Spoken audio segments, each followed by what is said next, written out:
Well, you already know what it is. It's another episode of E-Thought Conversations where we talk to people who are entertaining, who are educational, who are engaging in life, who are difference makers. And always I got a difference maker with me today. He's going to keep it raw. He's going to keep it real. He's going to keep it funny.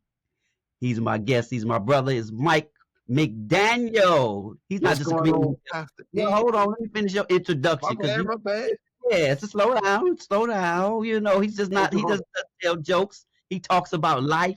And so we're going to talk about navigating through divorce. We're going to be funny about raising 3 kids, being self-employed, being resilient, be reinventing yourself. We're going to keep all that right in this confines of this conversation. He's my friend. He's my brother, Mike McDaniel. Take me, Mike. Now's your turn. He's my friend. He's my brother.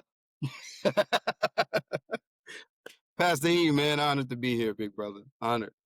Hey, man, it's an honor to have you. Let's get right into it, man. Hey, you're a comedian. How long have you been doing comedy?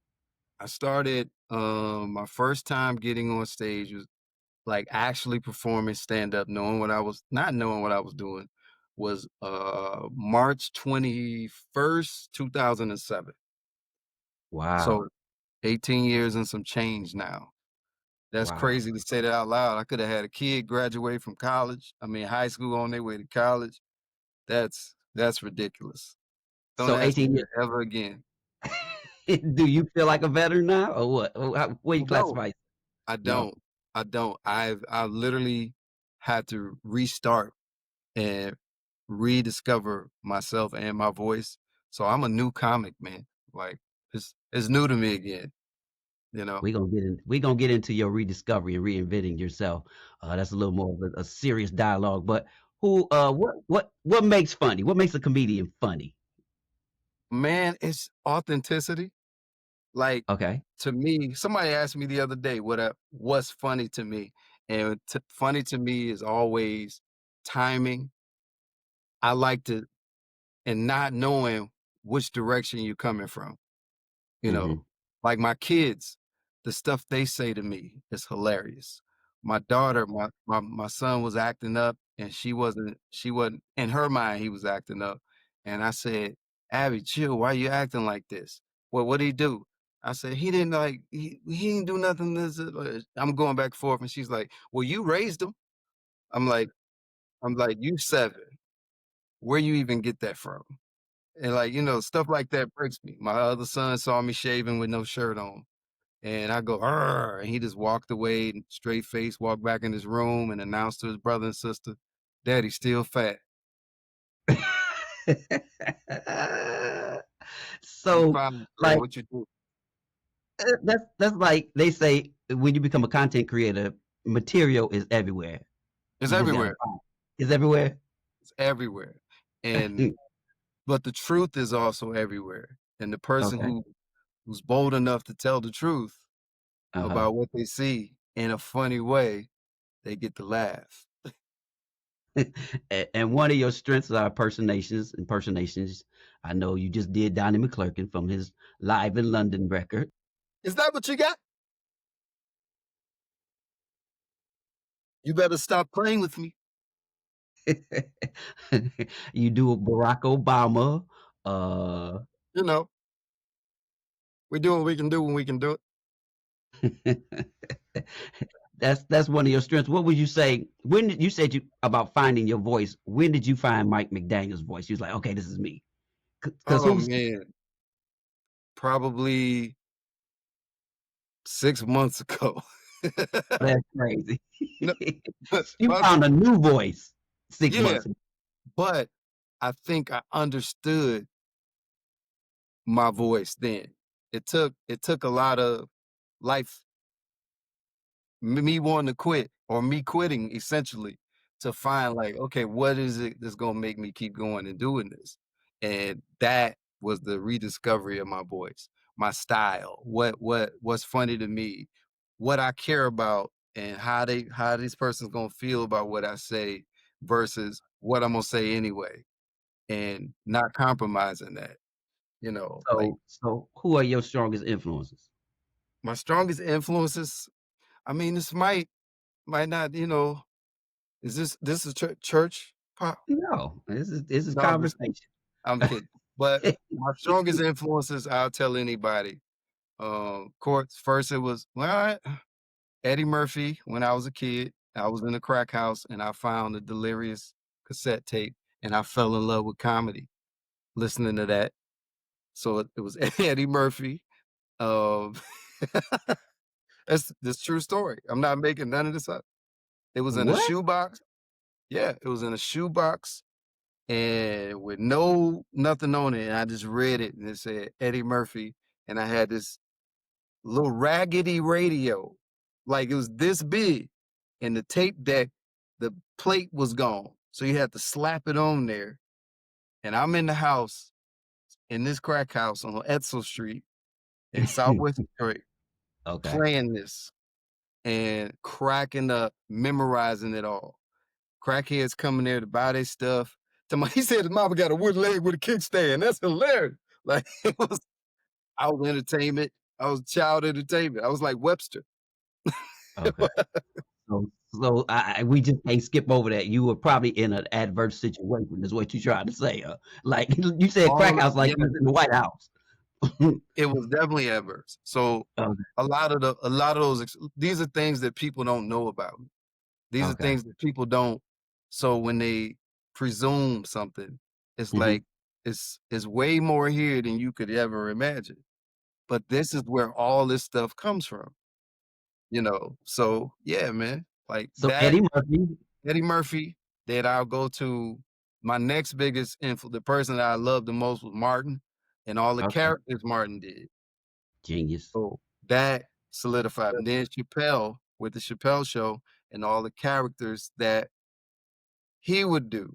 And, so I started doing voices, characters, and people. I was like, yeah, I guess I am good at this. Uh, So I was making it. I've been for years making everybody else laugh. Like even at church, I would do Pastor Winans when we were perfected, you know, mm-hmm. in the plays and stuff. Like they would Because we get went me to to church together. we went to church together. That's where I know him from. I was a kid then. Now I'm 50 almost. So Well, what does that make me if you was a kid?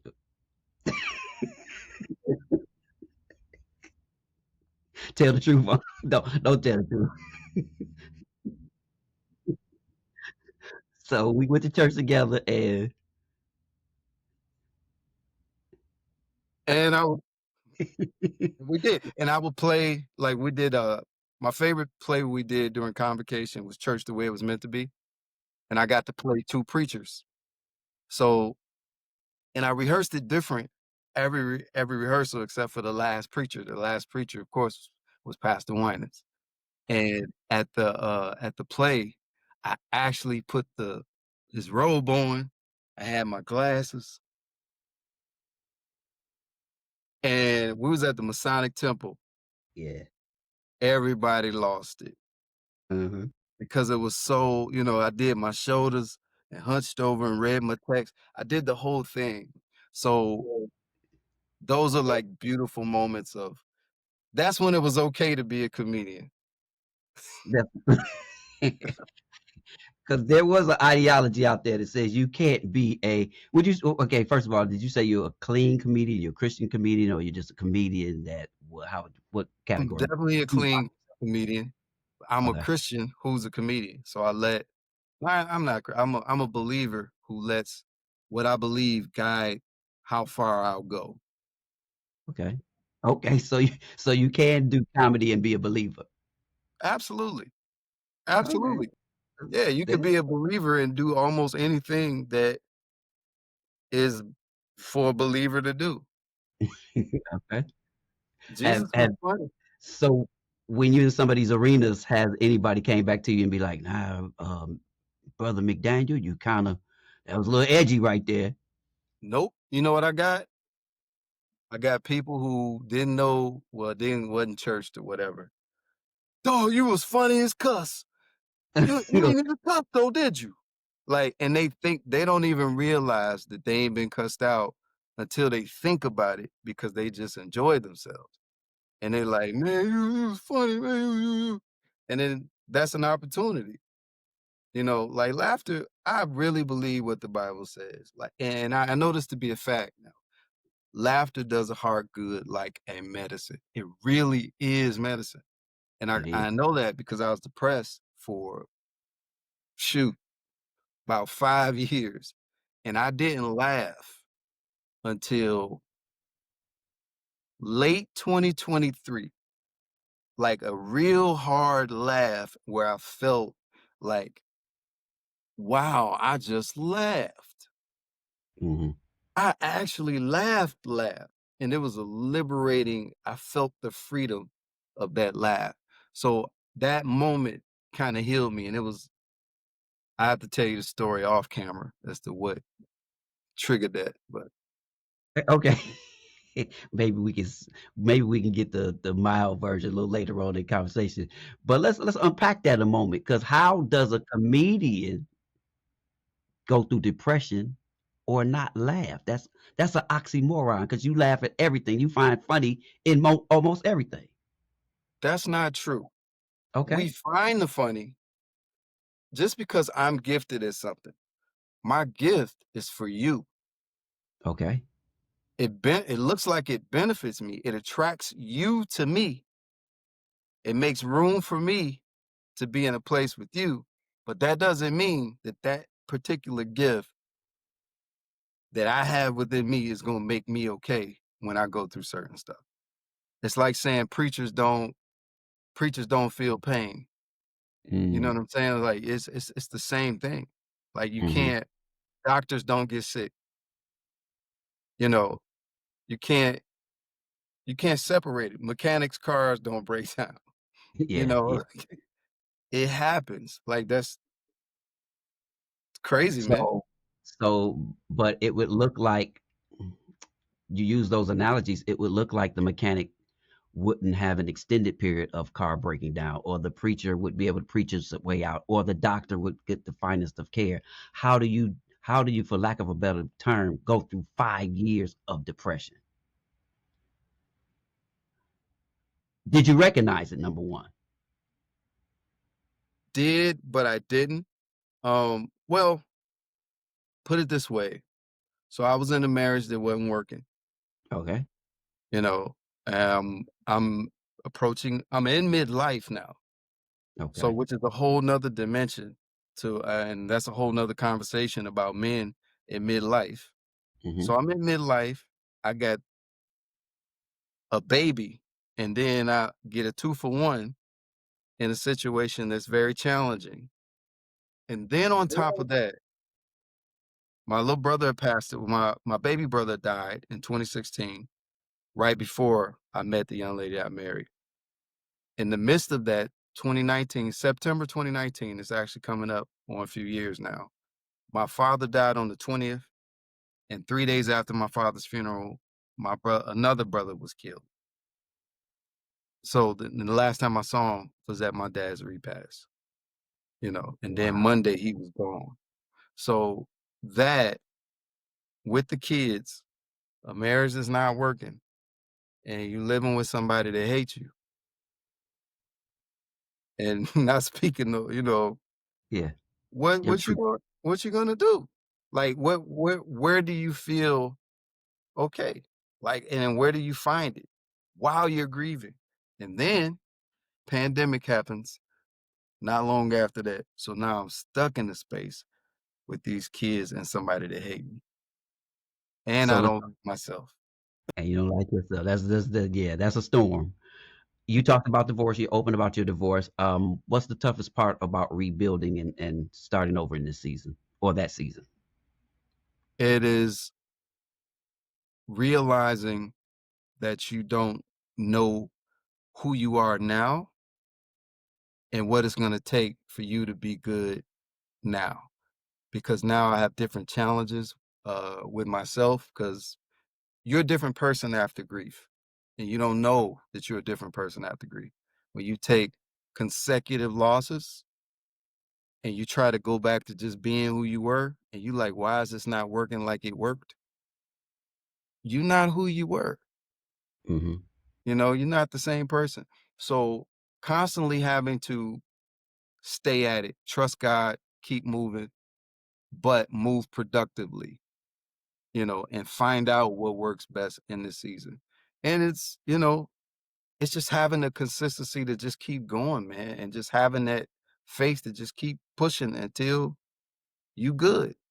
It's financial, it's emotional, it's a lot of stuff. Like and if you're not people could say, spiritually grounded and usually if you trust God, you could do all of that. But I am trusting God. That's Do they why I say jumped off the building. it like that? Trust God. You just trust God. Like and then like, our people, like, Yeah. you gotta do what you gotta do. You just gotta, I don't have it to do what I have to do right now. Like I don't have that strength. You know what I mean? Like I have to find new strength now. It's not what it was. So So did you perform during this season? In did your I did spontaneously, but mostly out of town. I didn't do much at home. I had some rough I had some rough patches. I had a DJ cut my mic off because he just didn't like me, and it was at a church show. I want to Mhm. fight this dude. So what was the preference for not doing something locally versus out of town? Was it just because you didn't want to deal with people you knew? I just couldn't be around. I don't know. I just couldn't be around people that I knew. I can't explain what it was, but it's Okay. like if I'm gonna bomb, I'm gonna bomb away. Okay. Because I'm it gonna probably bomb away and get a check away. If I bomb at home, you because gotta I live don't with it. feel it. Yeah, you don't feel if you don't feel funny, man, how you gonna be funny? Like you just gotta pull like I'm gonna go up here and make up something. Like that's a terrible feeling. Yeah. To run into somebody at the supermarket, be like, hey There you man, go, the other guy was funnier than you, man. man. And then you Yeah. just gotta take that Yeah. and agree with him. Yeah, he was. It was his day. It wasn't mine. Hey, You everybody know. got a day. You talked Yeah. about grief. How's that shaped your perspective as a comedian, and as a man and as a father? As a man, as a father, grief has allowed me. I can't be fake anymore. I can't pretend like I'm okay if I'm not okay. I've given myself the liberty to just be myself. And I learned this principle probably like 2021, radical acceptance, 20 and 2021, radical acceptance.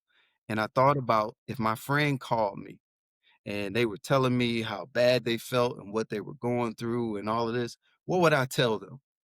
I would Mhm. tell them, I would pull everything out of me to encourage them, to rebuild them, to help them feel, you know what I'm saying? Get them back on their feet.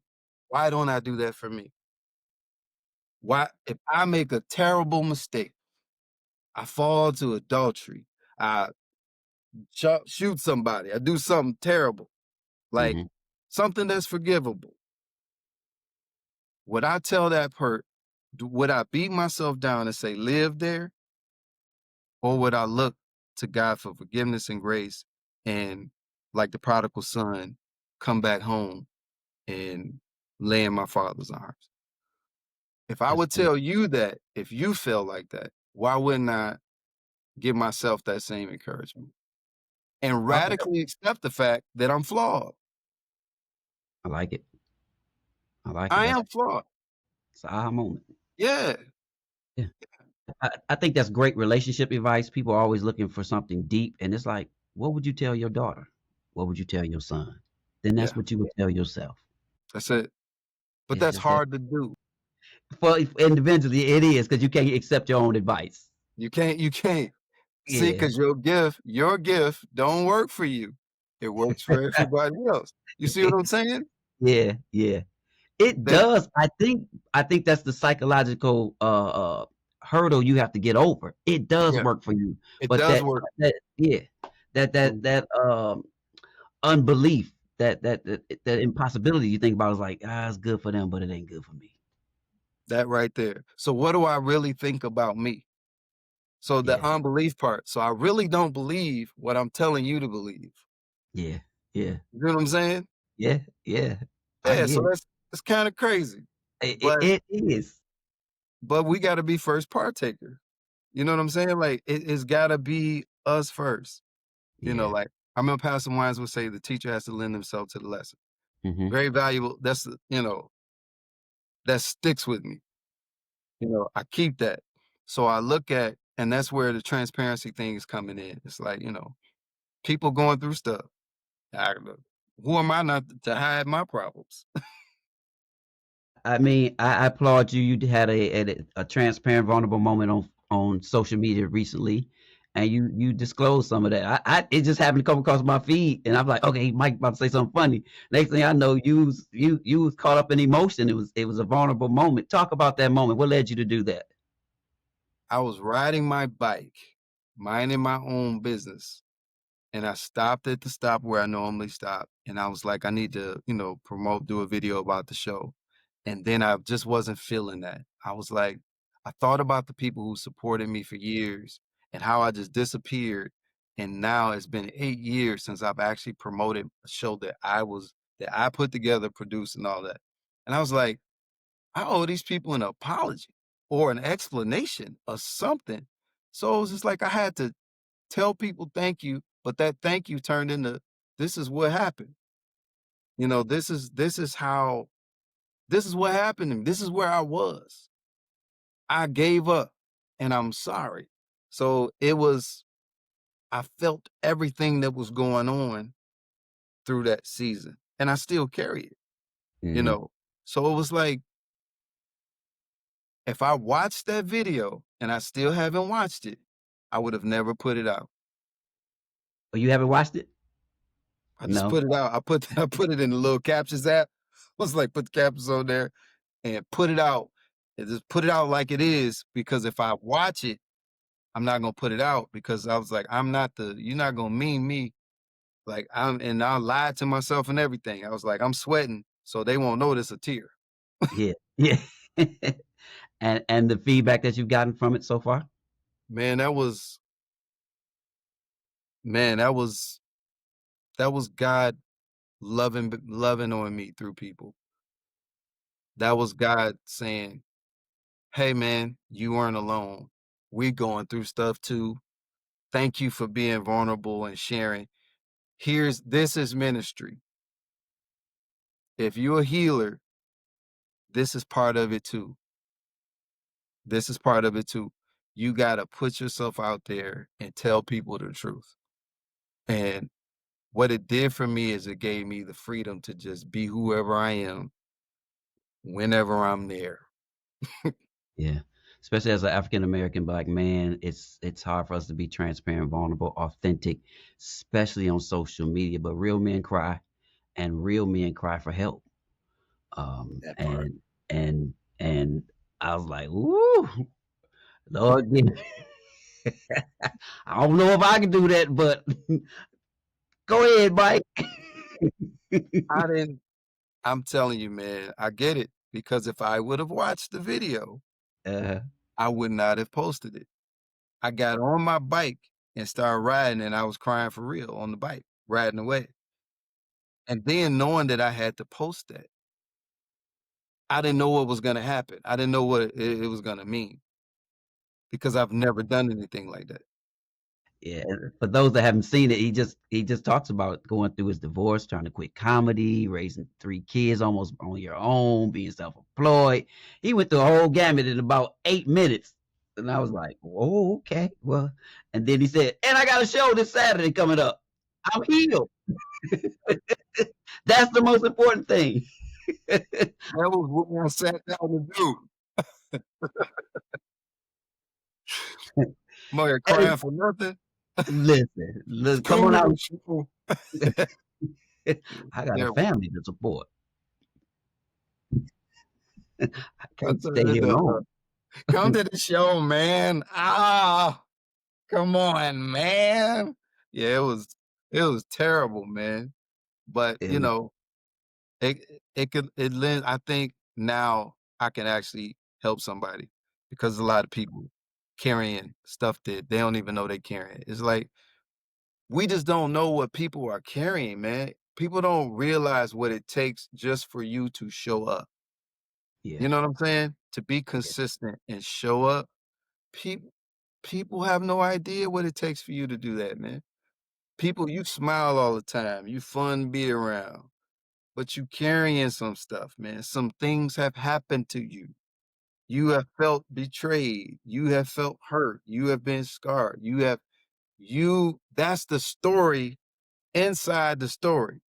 You show us the book cover that make us want to read, but what's in that book that you Them, them chapters. them chapters. That's it. Woo! Yeah, Yeah. man. I applaud you. I think what we count as moments, God uses those moments to start movements. Movement. And That's good. yeah, you started a movement, and you'll never know how many people you helped because you'll never run into all the people that you helped. But you definitely empowered a lot of black men with your truth and with your vulnerability. I applaud that. And now, you're middle aged. You talked about being middle aged. I don't know if that's still your gut middle age or just your age in middle age, but how's that changed your outlook on life, on your fatherhood, on your success, on your legacy? Man, I you know, I've been able to acknowledge that I'm not the same as I was 20 years ago. Okay. I'm not about to be out here trying to wrestle and fight. And I'm all the stuff that I thought I could do, there was nothing. It might cost me a lot more. So I'm a lot more honest with myself. Um, my children, time and living in the present is very important. Like with the grief and all of that, like right now is the most important moment in our lives, bro. Like this very moment right now is the most important because it's the one we got. The Hmm. one in the past is gone. The one in the future ain't ours. It's now. So that affects how I look at my kids. People talk about when they grow up, they become teenagers. Like, nah, I'm enjoying my daughter while she's 7 and my sons while they 6. And when the clock turns, I'm gonna enjoy them then too. But for right now, this is where we are, and none of that matters. So those are the things that I'm learning and dealing with every day, you know. But Hmm. when bills be coming, it throw you off though. It take you out of the now. It take you to the first. So it's like, So, be a dad that has your kids a lot of the time. yeah, Um, Encourage some fathers out there that may be sitting where you sit. brothers, He said, you don't know what you're doing. I don't know what I'm doing. Every child is different. And you are different based on the experience that you have. You've never been here before. hmm You might think you have. You might have raised other kids, but these people are different. They feel love a different way. But guess what? Show up and be as loving and as understanding as you possibly can with the tools you have now. But the most important thing is being there. You are the curator of culture and identity for your children. Period. Your demeanor, all that. So if your kids are just being kids, they're showing you where you are. They're showing me how immature I am. So how I can grow, how I can be better. Embrace the challenge and walk in love and be gracious to yourself. You're doing a good job, bro. I'm proud of you. We here, you got support. We see you. If nobody else see you, I see you. At the grocery store, at the games, at the school, just sitting in the car. I see you holding your baby. Right, I see you, bro. I celebrate you. Keep going, man. Do not give up. You got this. I know it hurt. It hurt, but you got this, man. Love it. I love it. Man, we out of time just like that. But tell me what's next for Mike. What do you want to do in comedy that you haven't done yet? And tell me what's one of your highlights in comedy. Then tell me what you want to do that you haven't done yet. My highlight in comedy was when I did the Charles H. Wright Museum back in 2011 when people were wrapped around the building and sitting on the stairs to come see this local dude, you know, and pack that mug out for my recording. That was probably the most significant moment for me because it was validation for all the pain up until that point that it took to get there, and that was a great feeling just to have that love and support. My family was in; they took up one whole section by themselves, so that was amazing. I've had some great moments as well, but right now I just want to build Kingdom Comedy, man. So that's the brand I'm building. We want to go into churches, ministries, and serve me and a couple other comics come show some love, help y'all raise funds, help build awareness for different causes y'all have going on, and just make stuff happen, man. That's Kingdom Comedy is what I'm on right now. So Who do you want to work with in the future? who do I want to work with in the future? Like consistently work with? Whatever. Who you want to work with? Put it out there. Hey man, Mike Larry. Mike Larry is the man. Mike Larry. I I like to meet Eddie Murphy, Dave Chappelle, but work with Mike Larry. 'Cause That's your I've shared stages with a lot of those people. I've been on stage with, Mike Epps, I've been in the room with Kevin Hart, I've done all those things. Dave Coulier, uh, Donnell Rollins from Chappelle's Show, David Allen Greer. I've shared stages with these people, so it's like I'm not you know, I went to perfect it. Been around a lot of people. Whitney Houston was at church. She was sat right behind me. Yeah, like, right Yeah, in front of me, pink right. out, Mhm. you know? So do you and Mike y'all sharpen each other? Can he tell you that wasn't funny? You tell him that wasn't funny? Or y'all how do y'all work that? Man, absolutely. Like, we are so but we very rarely have a moment to where we do something that ain't funny. Like, if some Josh Adams as well. Josh Yeah. Adams. Josh will tell me, "Man, you coulda did this," like, Josh, like, these guys, they were a couple years ahead of me. Mhm. So, they were, like, the people around that was doing it, and then I would learn from him, but Josh has gotten so sharp, and he'll tell you, like, if you weren't being your best you, he gonna tell you. Larry too. Larry's the encourager. He'll keep you in the game. If it wasn't for him, I would probably stop doing comedy. Like, yeah, completely. Like, he's that guy. But we just laugh at the same type of stuff. We just say dumb stuff to each other and sit back and wait and see what happens. We enjoy each other far beyond pause. We enjoy the the craft and just laughing, and just sharing stuff that's funny. If it ain't funny, he ain't gonna laugh. Okay. Like, yeah, I'm like, yeah. Yeah. Or he'll tell me how to make it funny. And we do that for each other. We're like, "Oh, man, yeah." And then we laughing. If we start laughing, we good. But he's such a master at his game now, man, so it's like, you know, I just wanna be funny again. Last thing, so where you at on the relationship piece tip? You gonna try it again? You think or next question. How I honestly feel is like I'm very patient about that. I'm not against it. I'm not against it at all, to be honest with you. But so much of my energy goes into my kids. I don't I don't know what I got to give you, baby girl, you know? They taking my time and my money. Mhm. Like, I don't I'm just being honest, That's just the season you're in. That's the season I'm in, and I can't when God turned the tide, he turned it, but Mhm. today Right. So you would definitely have to understand and add to that. absolutely, Compliment that. Yeah. absolutely, and Yeah. I feel like that's a tall ask.